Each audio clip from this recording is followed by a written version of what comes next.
O Rio Grande do Sul tem um novo marco para o serviço público, com novas estruturas de carreira, novas estruturas remuneratórias, com legislação mais moderna e mais justa, porque quem ganha menos está sendo prestigiado, é importante salientar. Então tudo isso vai significar mais dinheiro no bolso de quem ganha menos.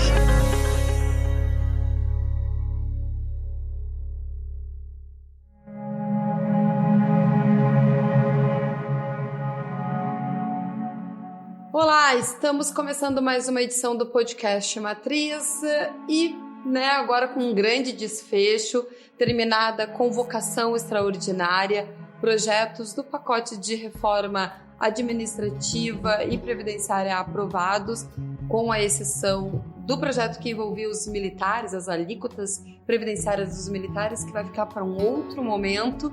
E a gente vai falar um pouco sobre os bastidores dessas negociações, fazer um balanço de quem ganha e quem perde, e também o que espera daqui para frente na política estadual. Comigo a repórter especial de política Flávia Benfica. Olá, Flávia. Oi, pessoal.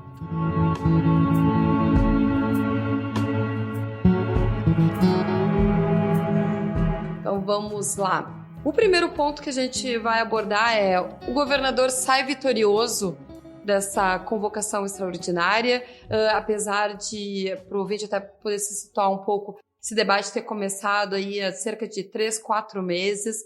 Teve uma primeira tentativa do Executivo de aprovar esse pacote, que foi no final do ano passado, não obteve êxito, recuou, retirou as propostas da pauta de votação, aprovou o 503, Previdência dos Servidores Civis, e convocou essa extraordinária agora na última semana de janeiro. Os deputados votaram. Dos 8 projetos originais do pacote, 7 foram aprovados. Qual é o balanço, Flávia? Bom, eu entendo que sim, é uma vitória do governo. Eu não sei se é uma vitória do governador. O governo tinha um pacote, enviou este pacote e aprovou este pacote, que não é o pacote original. Sim, as mudanças foram bem consideráveis nos textos, né? Quando ocorre esse tipo de situação que a gente tem, eu tenho alguns senões sobre fazer uma avaliação imediata, porque não baixou a poeira. Tu tem avaliação imediata. Eu não acho que seja motivo para... Acho que está sendo superdimensionada a vitória. Ela é uma grande vitória, mas não é assim confetes para todos os lados, certo? Sim, tem um preço essa vitória e isso está um pouco nos bastidores do que foram essas negociações nas últimas semanas. Esse tipo de coisa tu precisa deixar decantar para conseguir fazer uma avaliação mais correta.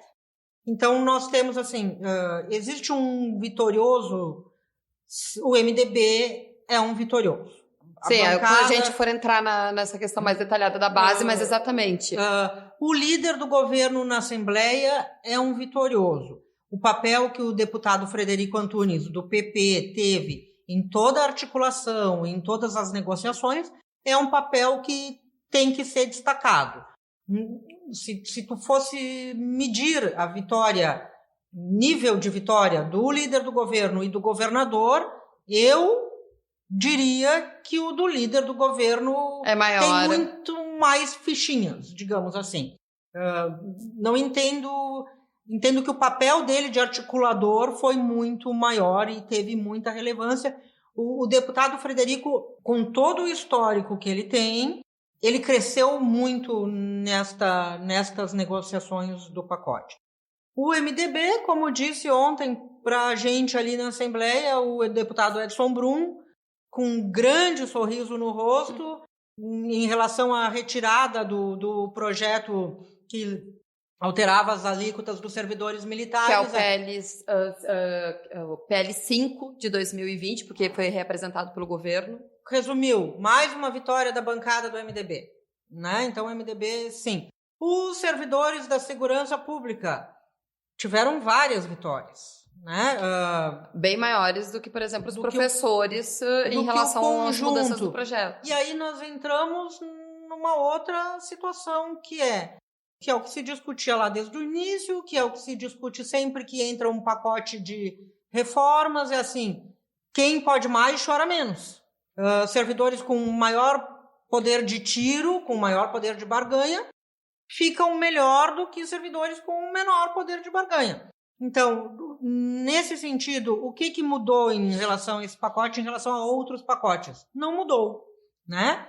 Servidores de determinadas categorias perderam menos ou ganharam mais, enfim, como depende do gosto de quem está avaliando. Então, assim, e aí tem um papel de bastidor do vice-governador e também do PTB, vinculado às categorias da segurança. E aí a gente entraria na discussão da justeza do pacote. O pacote eliminou castas da administração pública estadual como vendeu que faria? Não.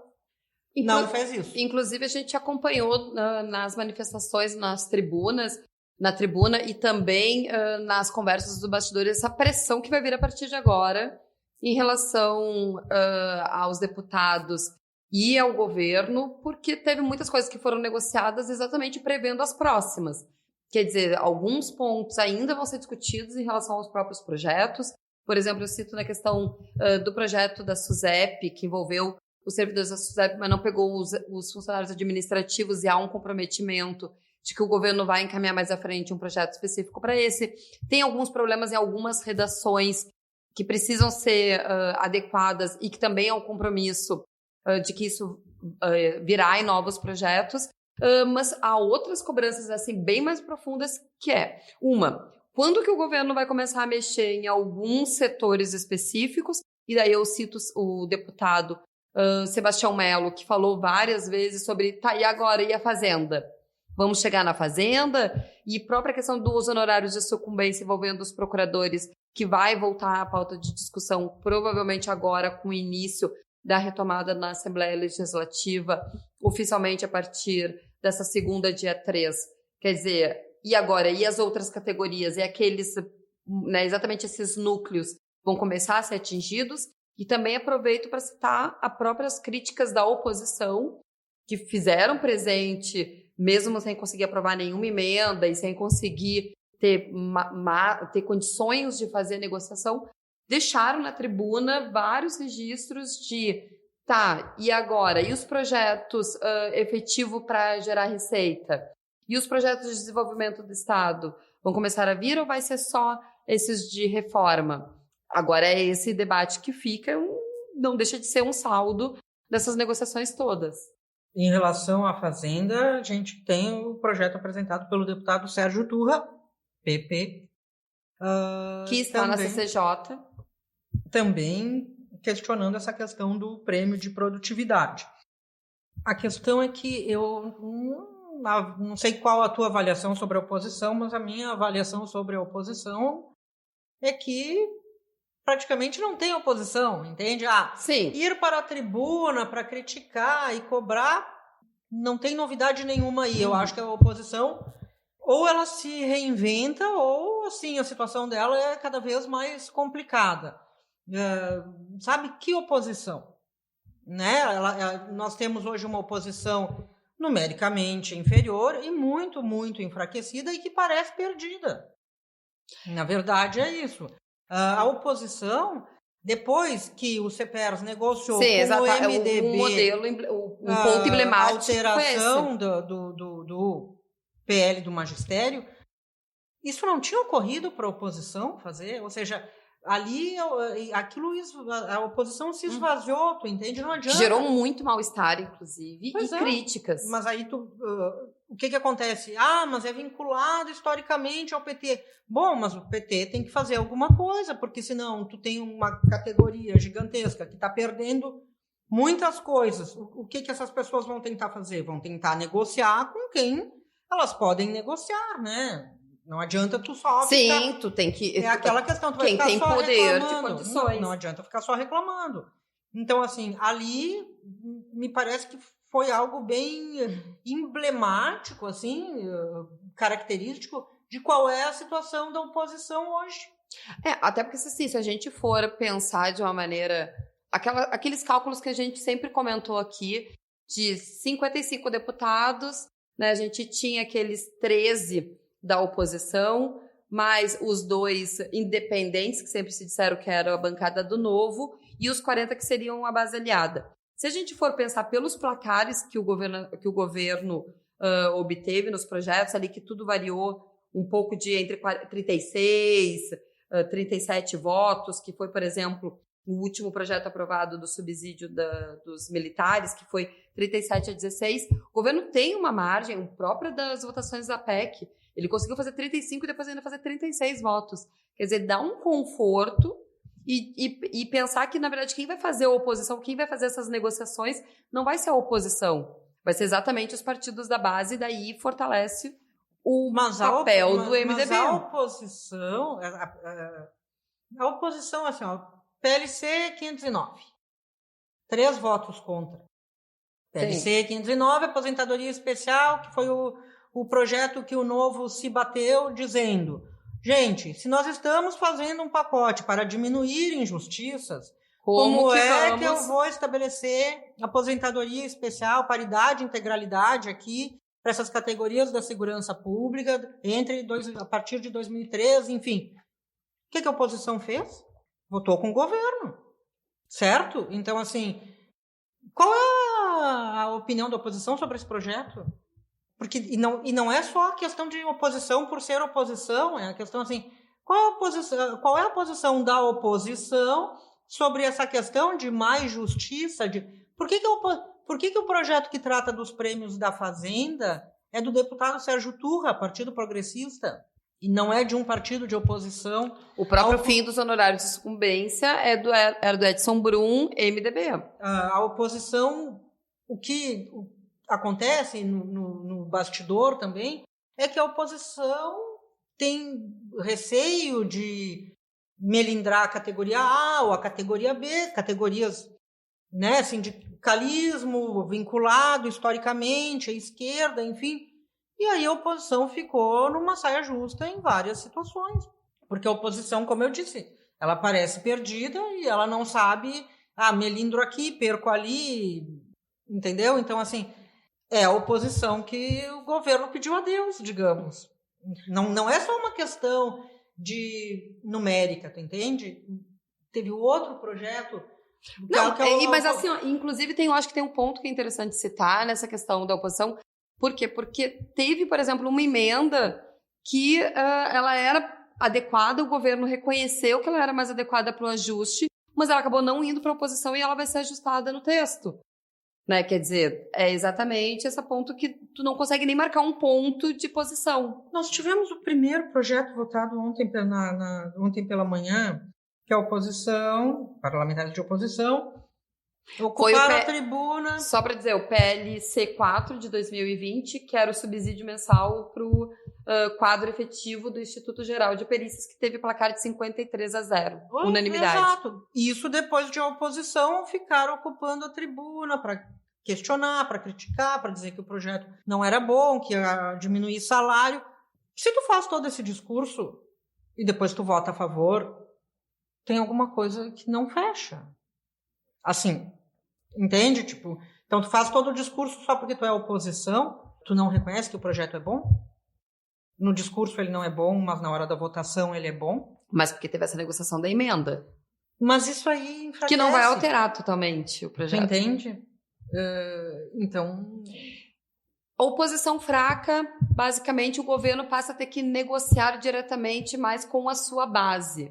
A gente teve um exemplo, foi que nas últimas 3 semanas o governo teve que ceder na questão de abrir o diálogo, sentar e discutir cada um dos projetos. Foram diversas reuniões, teve que dispensar secretário para estar lá presente, para fazer os esclarecimentos. Inclusive, a gente teve também, em próprio plenário, a presença de secretários. Um dos projetos que parecia relativamente que seria simples a votação, o PL1 2020 do Sistema Estadual ali de apoio ao financiamento de atividades culturais e esportivas, que teve o placar máximo 51-0, mas que teve a presença da secretária de Cultura e do secretário de Esporte presente ali para evitar qualquer... para aumentar os esclarecimentos. Quer dizer, teve essa disposição de dialogar e de ceder. O que também não deixa de ser um recado que não é só mandar projeto que ele vai ser aprovado. Né? Eu vi um dos deputados até ironizando, dizendo: a Assembleia não é o quintal do Piratini, né? Então vai vir para cá.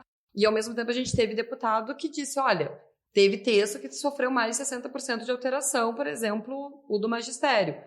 E também tivemos outros comentários nos bastidores que Pombas, tem emendas para discutir, então vamos discutir emendas. E nesse processo o governo veio atropelando, né, botou os requerimentos de preferência, prejudicou as emendas, botou as suas emendas e aprovou os textos.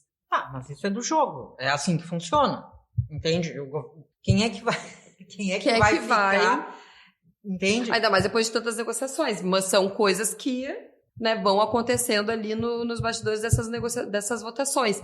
Mas, de uma certa maneira, 3 dias, 8 projetos, foi até mais rápido do que estava esperando, já que tinha até a expectativa de que fosse avançar na sexta-feira essas votações também. Foi rápido, porque ninguém aguentava mais, na verdade, ao fim e ao cabo. Não, mas é isso.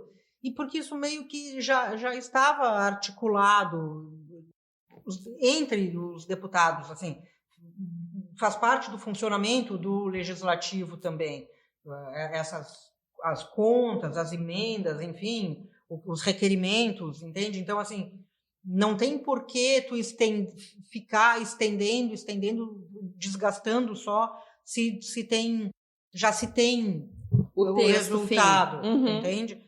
Acho que tem uma questão importante aí envolvendo esse projeto que foi retirado.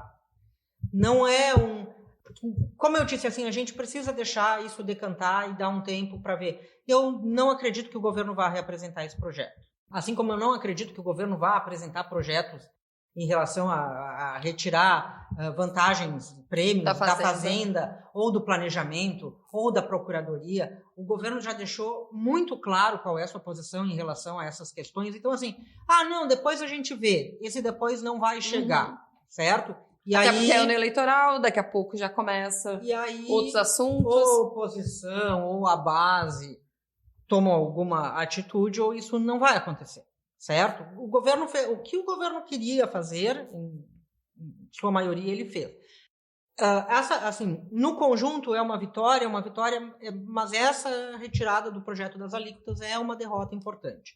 É uma derrota importante em relação ao que o governo dizia muito convicto de que a lei federal é inconstitucional, ou esta parte da lei federal. Aí tem um papel grande da procuradoria aí que insistiu nisso e que voltou atrás, né?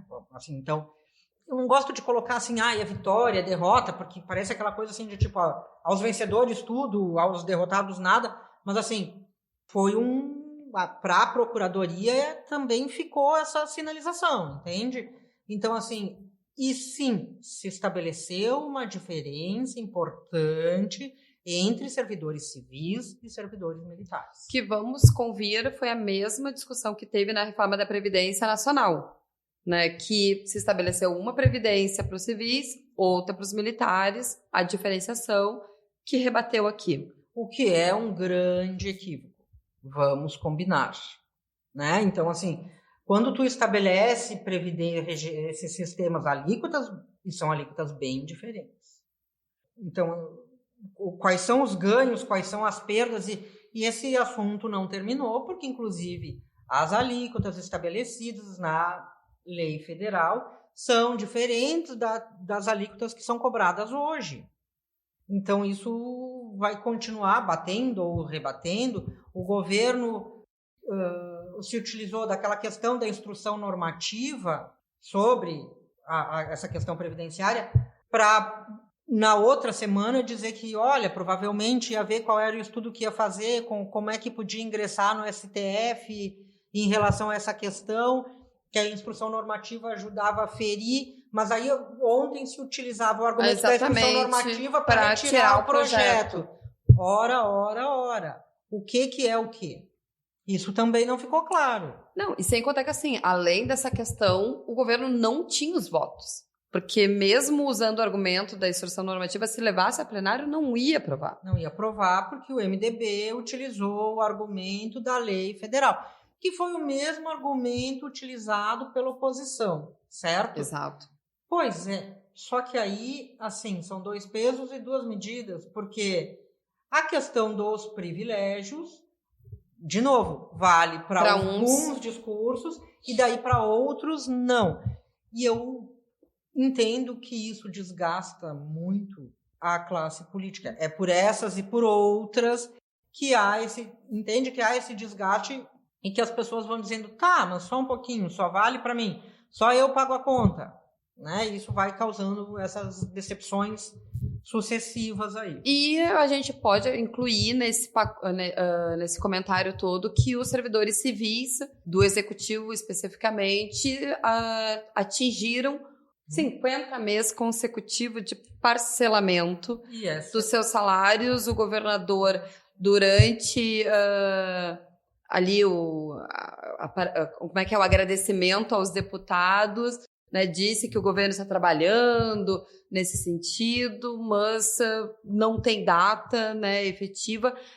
Teve agora o calendário de fevereiro, ele foi um pouco encurtado até em relação a outros meses, mas ainda beneficiado pelos aumentos de receita que ocorrem no início do ano, em função ainda do pagamento do IPVA e de outros impostos, mas a situação financeira vai ainda agora ser foco de debate. Temos a Assembleia Legislativa retomando os trabalhos e temos também começando a se aprofundar as discussões envolvendo as eleições. Março é uma janela que vai ser muito importante para os partidos, porque quando muitos vereadores e outros políticos vão poder fazer essas migrações de partido sem perder os seus cargos, e depois tem a eleição municipal, e daí foi-se o ano. Mais ou menos isso. Mais ou menos isso. Flávia, quero te agradecer por essas discussões. Acho que é importante realmente esperar agora baixar, ter os projetos, né, na íntegra, como foram aprovados, em função dessas emendas e alguns ajustes de redação que ainda vão vir por aí. Temos a sinalização de alguns sindicatos que vão questionar pontos aprovados na Justiça. Então, esse assunto provavelmente ainda vai render um pouco. Mas por hoje a gente vai ficando por aqui. Eu quero agradecer vocês, ouvintes, pela escuta. Agradecer a edição do Pedro Bastos e do Aleph Alencar. A gente fica por aqui. Qualquer coisa, matriz@correiodopovo.com.br. Até a próxima. Obrigada.